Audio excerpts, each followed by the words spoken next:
Now, of course, it's very common after people have done that quick reading for them to ask a question. They say, well, sir, okay, I do agree that I'm reading quicker. And I do actually get the sense that I'm understanding exactly what's going on, that's wonderful. That's great. Thank you very, very much. The only problem is I get the sense that I'm not going to remember what I've just read. So, what's the point? You've just taught me how to forget quicker. So I now need to transition from just the idea of reading faster to something a little bit more profound. And I really should stress that I don't think that reading is studying. I do not. Often students just read it again and again and again and again, and they hope and they hope and they hope and they hope and they hope. And I think that is an absolutely disastrous way of studying. Why? Because it's intensely boring. And inevitably, you lose concentration very quickly if you do that. Instead, I argue that studying must be active. Studying must be an active process in which you force yourself to think about what is going on in the work. You've got to force yourself to think. Now, how can you do that when you quick read? Or if you learn how to full-on speed read, or even if you want to be quite slow and read normally? A very easy bit of advice is that you should be taking key notes. But I know the problem. The problem is plenty of you take notes, but they're dumbass. A lot of people take notes in such a way that they say absolutely every single word in their head and they rewrite every single word on the page, and eventually you've got the world's slowest photocopy in front of you. So there's the textbook, there's my note, and it hasn't summarized much at all, and it definitely hasn't required thought. You've also noticed often you highlight, but your highlighting is actually coloring in. Now, the problem is you need to look at the work and actually engage with what is the concept. That mental compression is a necessary component of thinking about the work.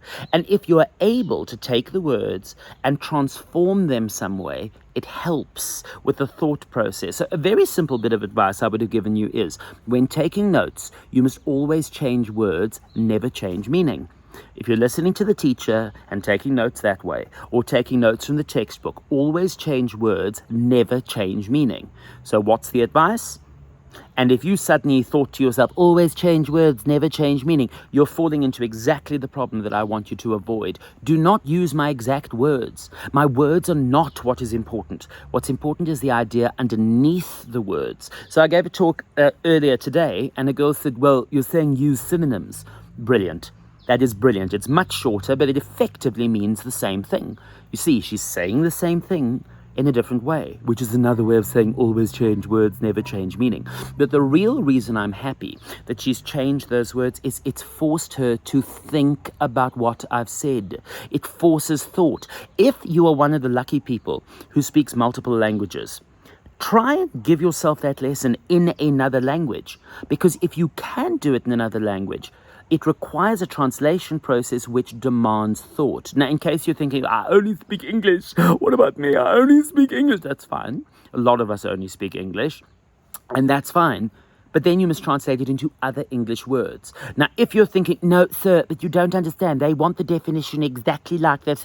I understand that. Of course, sometimes a teacher will say, no, I want the precise definition. That is absolutely fine. But firstly, it's an exception to the rule.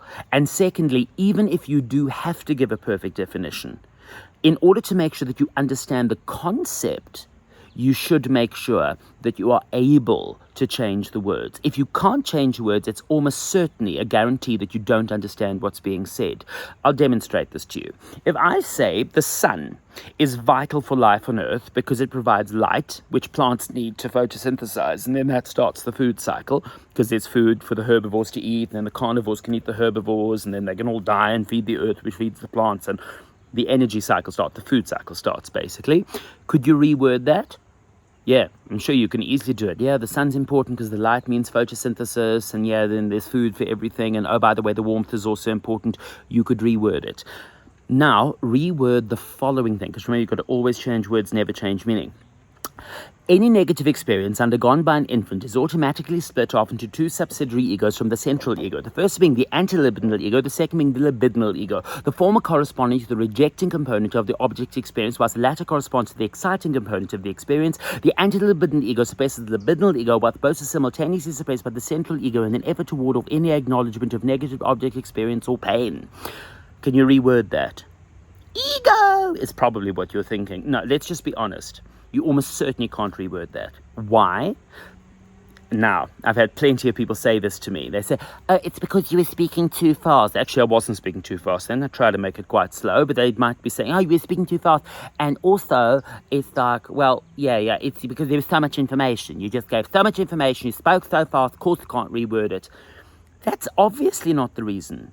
And I'll prove it to you. I'm going to give you something with just as much data, and it's going to give a lot of information, but I want you to notice that you are able to reword it. If I say, oh, summer was like so awesome because my house is like right above the beach, and it's like so cool because friends would come over and we'd go to the beach and we'd like barbecue and we'd eat and we'd like drink stuff, and it was so cool because we'd like swim and no one was eaten by a shark. Amy nearly, but she got away. Now, do you notice that even though I'm saying just as much and I'm probably going quicker than the first time, you were able to reword it? It's like, okay, yeah, Paul lives by the beach. People came over. Yeah, I get it. They would barbecue and they would drink, and like no one was eaten by a shark. But Amy, you are able to reword that. So what's the difference between the one and the other in terms of always changing words, never changing meaning? You couldn't reword the one because I'm deliberately using terms that you probably don't know. You don't know what an antilibidinal ego is. You don't know what suppression by the central ego is. And I've done that deliberately. I've chosen a very specific area of psychology. For those of you who are interested, this is W.R.D. Fairbairn's endopsychic situation. Okay, that's what it's talking about. Now, but because you don't have that background, that schemata, that sort of personal Wikipedia of knowledge, you're not able to translate those words like you could my story about the beach. So what's the lesson behind this? If you are forcing yourself to change the words but keep the meaning the same, that means that you will be concentrating. It is not possible to translate the words if you're not concentrating. Often you'll be able to make it shorter, like synonyms. Well, that's an awful lot shorter than the original thing that I gave of always change words, never change meaning. So it's often a good summary technique. And the next thing is it checks whether or not you are understanding what's going on. So it's very easy, but always changing words, never changing meaning is useful. I'll give you a little side thing, which I almost certainly didn't give in the class because I wouldn't have had time. One of the commonest reasons you will not be able to reword something you've read in the textbook with a teacher or heard in the teacher's class is if they've used a word or a term that you do not know the meaning of, like antilibidinal ego. And then, unfortunately, there's no magical solution for that. You've got to say, I'm sorry, what do you mean suppression by the central ego? What is a central ego even? And once you've got the definition, often you can piece together the idea, which allows you to produce a concept, and that then is something you can play around with, change the words for, so you've got the idea. So that's one way of studying actively, is making sure I'm quick reading, but I'm taking out the key concepts. And how am I doing that? I'm changing the words, but making sure that the idea stays the same. This forces me to be engaged, and it means I'm not just going into autopilot as I'm going through the work. I'm actually actively thinking about what's happening. So that then leads to another thing, because, of course, the implication of this is that once you've done that, once you've taken those notes, you don't memorize everything. You memorize the key notes, which brings up, but what if I can't remember it? What if my memory's like really bad? What if I can't stick the stuff in my head? So then what?